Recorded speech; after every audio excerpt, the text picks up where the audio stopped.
Welcome to This Week in East Brunswick. This week, Diane de Oliveira will speak with Lynn Allred, a representative from the Organ and Tissue Sharing Network, about the organization and why it's important to become a donor. We'll have information about the annual Daisy Breakfast, one of the biggest fundraisers for Camp Daisy here in East Brunswick. The East Brunswick Education Foundation sponsored a performance by Living Voices at Hammarskjold School. The performance focused on internment camps set up in the U.S. for Japanese immigrants during World War II.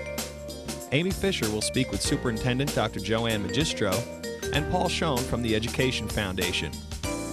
Hillary Drummond-Simpson reflects on Black history on A Cultural Minute. We'll have a look at the Puppetry Festival, recently held at the East Brunswick Library, and a review of last Monday's Town Council meeting. Stay with us.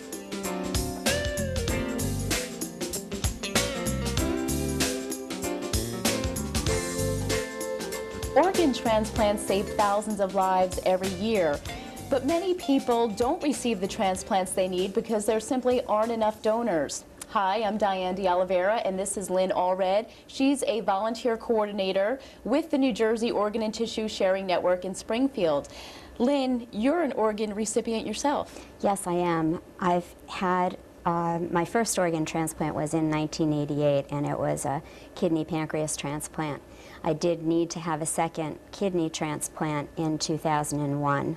My first transplant was from a donor family who donated the organs of their 30-year-old daughter. But because there are so few organs available, my second transplant was a living donor. It was actually my best friend who donated her kidney to me. That's amazing. Did you know about the Sharing Network before you had your transplants? Not before 1988, but shortly after my transplant, I did become aware of the Sharing Network and had been a volunteer there myself for many, many years before I was actually hired as a volunteer coordinator. So what exactly is the Sharing Network? The Sharing Network is a federally certified, state-approved, nonprofit organ procurement organization, and we are responsible for recovering organs and tissue for transplantation for the more than 2,400 New Jersey residents waiting for transplants. 2,400 residents. Why so many? Well, again, the supply just does not meet the demand. One of our other missions is to educate the public on the need for organ and tissue donation awareness, and to just do many events throughout the state that encourage people to get information and make a decision. Now, there are some myths and misconceptions about being an organ donor, and that's what prevents people from donating. What are some of them? Well, some of them are religious issues. Many people think that their particular religion would not advocate organ donation, which is not true. Most of the major religious organizations condone and promote organ donation. Another is that people are afraid that if they do come to the emergency room in a very serious medical condition or situation, that the caregivers in the emergency room may not treat them as carefully as they would someone who didn't have an organ donor card. And again, that is a total misconception in that the teams are totally separate teams. The emergency room is just concentrating on saving that person's life. The issue of organ donation doesn't even come up until it's evident that the person is going to die or is brain dead, and then information about organ donation may be given to the family. How many lives can be saved from an organ donation? 85 lives can be saved or enhanced by one organ and tissue donor. It's an incredible thing. 85? 85. I didn't think it would be that high. Well, that's considering both organ and tissue donation. Through organ donation, 7 lives can be saved. If somebody wants to become an organ donor, what do they need to do? They can call us at the Sharing Network at 1-800-SHARE-NJ and ask us about our statewide donor registry. In order to become an organ donor, you can fill out a donor registry card, which you can get from the Sharing Network, and then mail it back into us, and you would become a part of a statewide registry. And the Sharing Network is doing a new program now with the Division of Motor Vehicles? Yes. Last March, we were able to initiate our Donate Life Specialty license plate. So far, we've sold quite a few license plates, and it's a real advantage because not only does it help with organ donor awareness as you drive around and people notice the license plate, but $10 for each person's registration renewal each year goes to an education fund for organ donor awareness. That's great. And how much money do you hope to raise through that program? Well, I guess we'll just wait and see. We're hoping that it really does catch on, and that people that know about organ and tissue donation, or maybe have experience within their own family on organ and tissue donation, will purchase a license plate. Lynn, again, for people who might have missed it, for more information about the Sharing Network, the phone number, and do you have a website as well? Yes, we do. The phone number is 1-800-SHARE-NJ, and our website is www.sharenj.org. Thank you, Lynn, for being with us. My pleasure. For Making a Difference, I'm Diane de Oliveira. At Monday night's Town Council meeting, a resolution was read honoring Kay Himmick. Whereas Kay has demonstrated throughout her career a strong dedication to the residents of East Brunswick by responding to the general public in a professional and informed manner. And whereas Kay Himmick served her fellow employees as secretary for the Municipal Employees Association.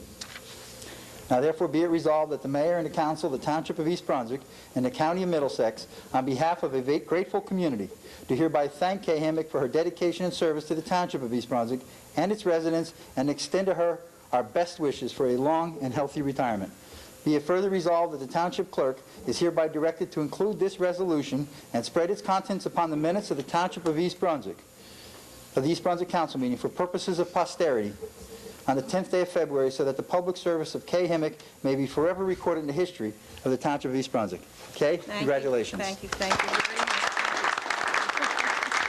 You have something to say? Oh, yes, I certainly do. Mr. Mayor, Jim White, Mr. Ryakoka, Betty Kiss, and members of the Town Council. It's a pleasure to be here to address you. I am very happy that I received this resolution, and it really is an honor. I really enjoyed everybody in East Brunswick, and it's a great community to live in. A presentation was made by Mr. Thomas Williams, Director of the Department of Public Works, concerning last week's snowstorm. The snow began on Sunday at approximately 3 p.m. The official accumulation in East Brunswick was 18.5 inches. However, 40 to 45 mile-an-hour winds early Monday created 3-foot-plus drifts in many areas. This storm is in the record book as one of the top 4 snow producers in this area over the past 50 years. The primary goal on the onset of any snowstorm is to get anti-icing materials, rock salt, on Class 1 or primary roads in specific problem areas. If snow accumulations require plowing, crews remain on Class 1 roads until the snow stops falling. These primary roads must be kept open and passable at all times. Once the snow stops or decreases substantially, crews begin plowing all Class 2 or secondary roads. In general, it takes between 12 and 14 hours after the snow stops to complete the entire township. Now to address what everybody wants to know, how much did it cost? We are still in the process of reviewing costs and verifying invoices, but I can say that this storm cost just over $215,000. Funding to pay for costs exceeding what is budgeted in the 2003 snow removal account will be paid through the Snow Removal Reserve Trust. State budget law allows municipalities to dedicate by rider funds that are not used for snow removal in mild winters to a trust account that can be used for severe winters. East Brunswick is one of the few communities in New Jersey who has taken the action necessary to establish a snow removal reserve trust. Consequently, there is no impact on the 2003 snow removal budget or increase in taxes due to the storm. Mr. Williams also had something to say regarding potholes. We will have our hands full the next couple of days repairing some of these potholes. There's certain areas that are really seem to be worse than others. I know the Riva Avenue, Fresh Ponds Road area was terrible yesterday and today, and there were some other areas in town.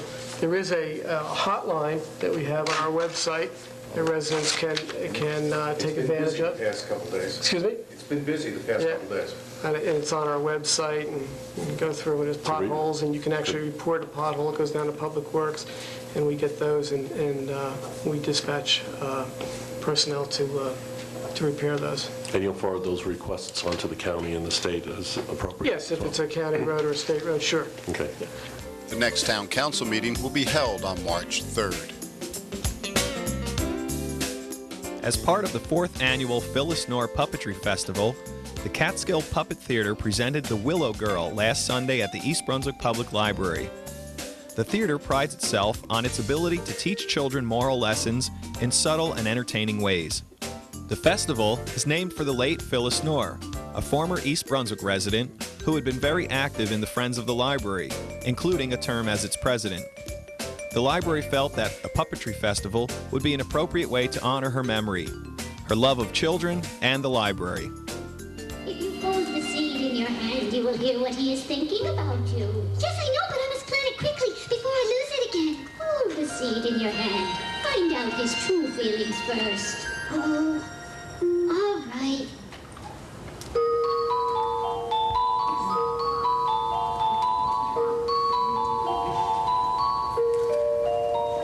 Hello, woman. Thank you, but I think I don't need this seed anymore. I will give it back to you. Maybe you no longer need a friend, but I see someone else who does. Oh, Willow woman, not him. Yes, him, Doshi. I must leave you now, but keep the seed and think about what I have said.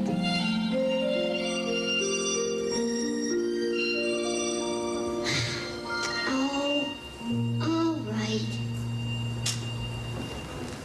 I wish for Jack to be my friend.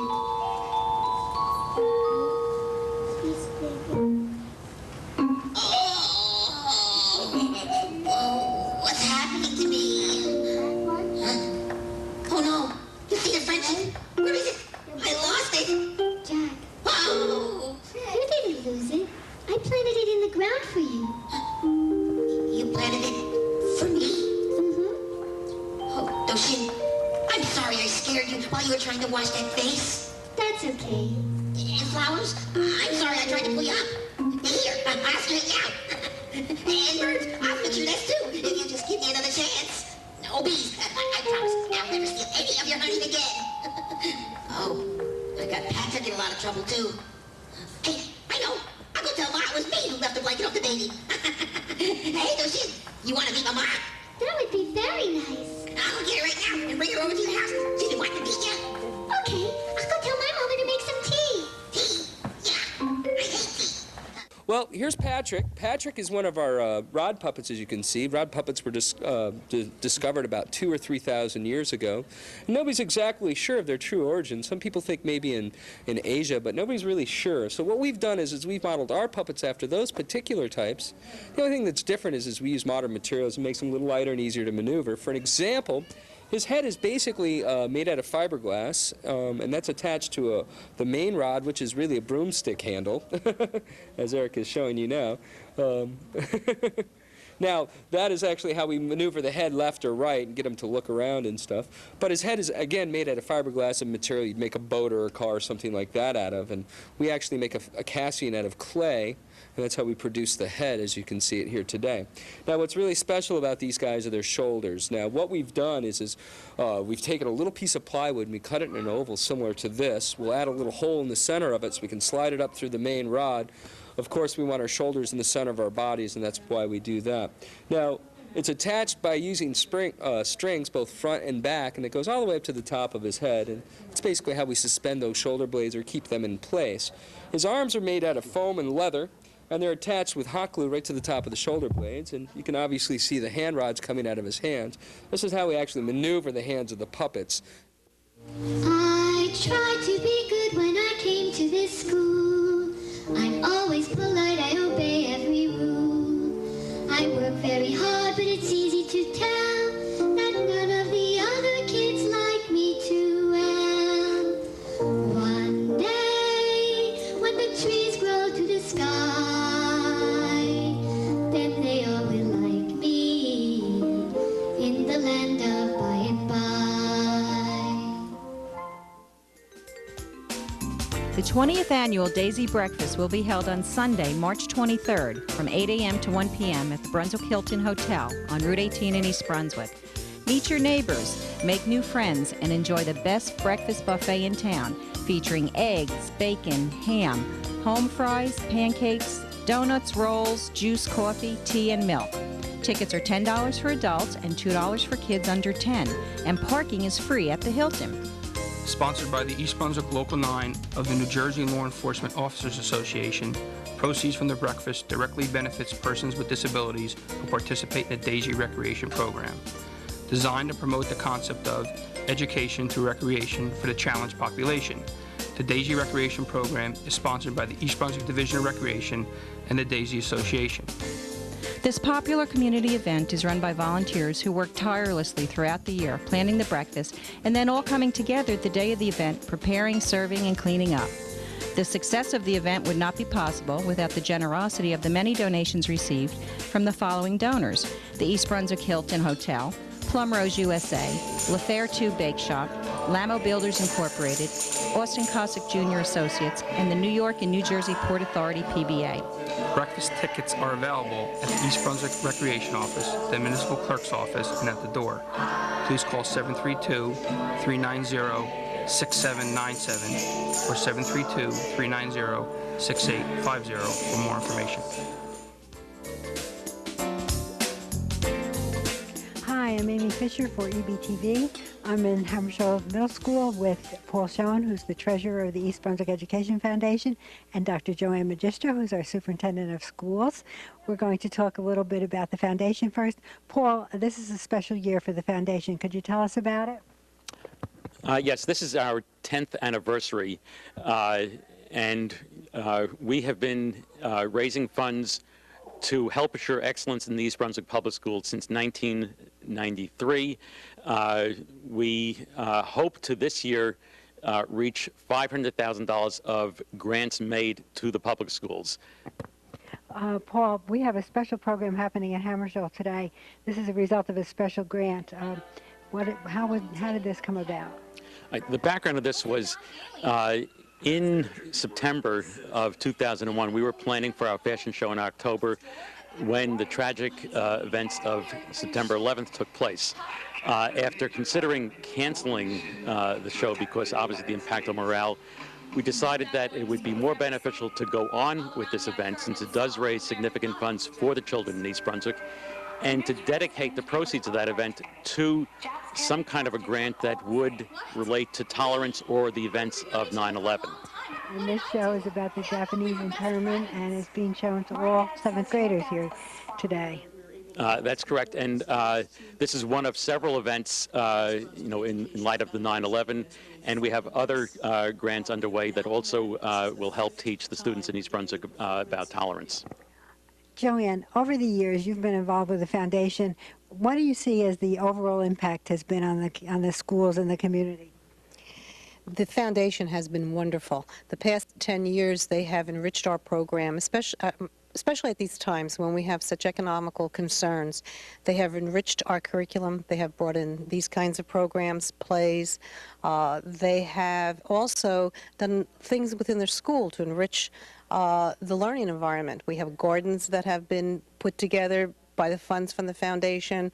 There are libraries that have additional books and materials because of their contributions. They have been a wonderful resource for our students. So now, as superintendent, do you plan to continue working with the foundation? Absolutely, hand in hand.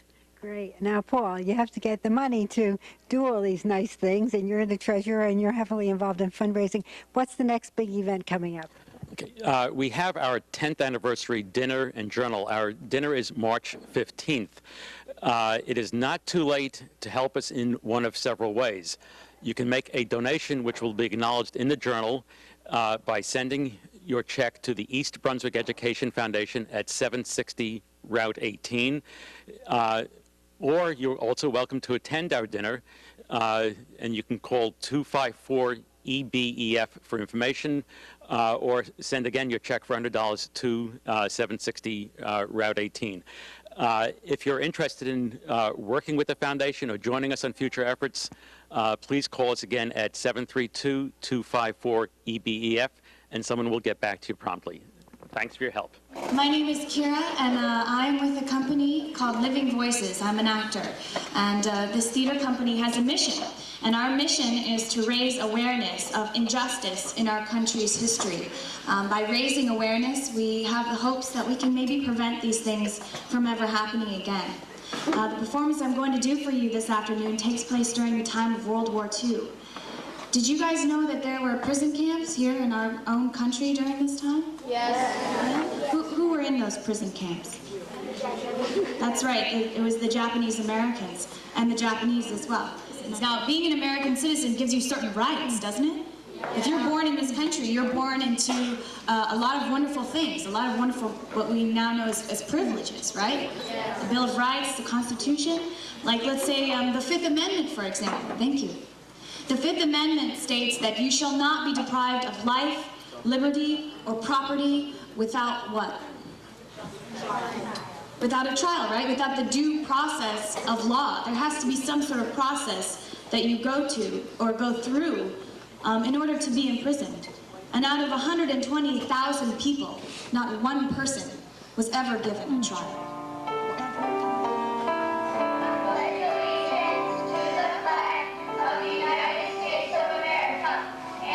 When I was growing up, I learned the Pledge of Allegiance like any other American student.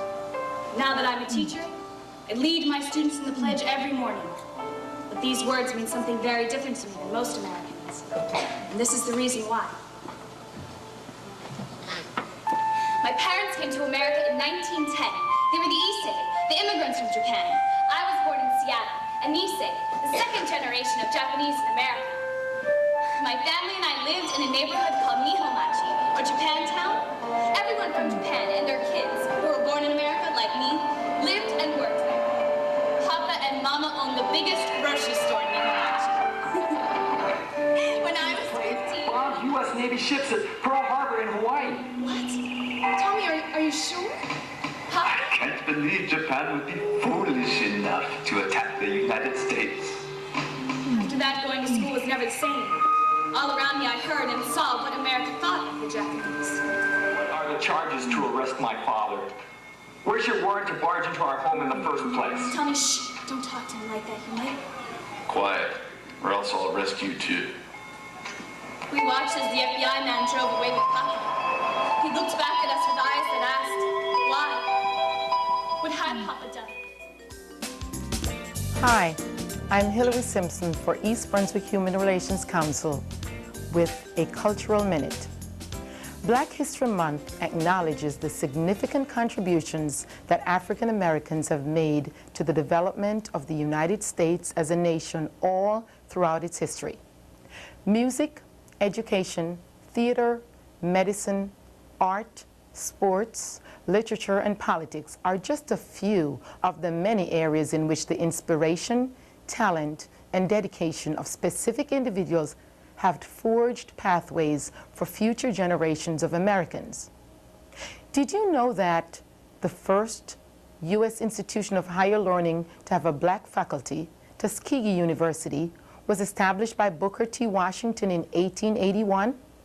Or that Dr. Daniel Hale Williams broke into new medical frontiers when he performed the first successful open-heart surgery in 1893? Jazz and the blues, hallmarks of purely American music, owe their birth to the African American musicians from whose hearts and souls these melodies emerged. Songstress Billie Holiday and musician Ray Charles were two giants in these arenas.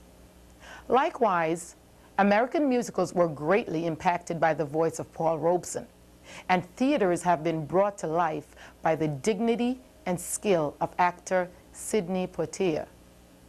Jesse Owens, one of the greatest track and field athletes of all time, captured 4 gold medals at the 1936 Olympic Games in Berlin, Germany, much to the pride and honor of the United States.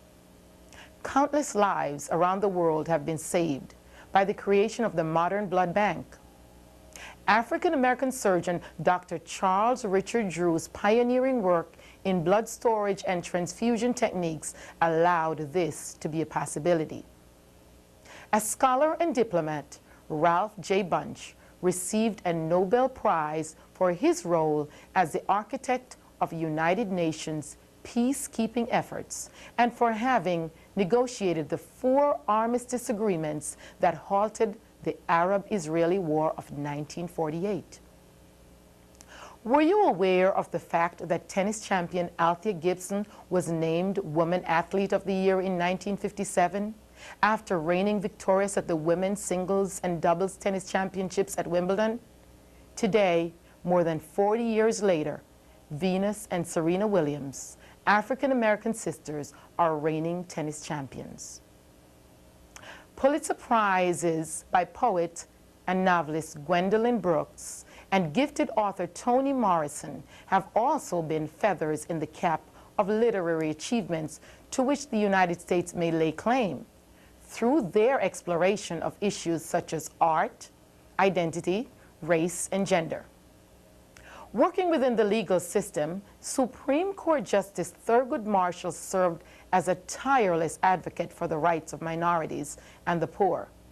His landmark court victory, Brown versus the Board of Education, was the very ruling which outlawed segregation in American public education. Black History Month evolved from the celebration of Black History Week. This was initiated by Carter G. Woodson in 1926. This celebration has allowed the significant contributions of African Americans to the building of the American society to be recognized and celebrated.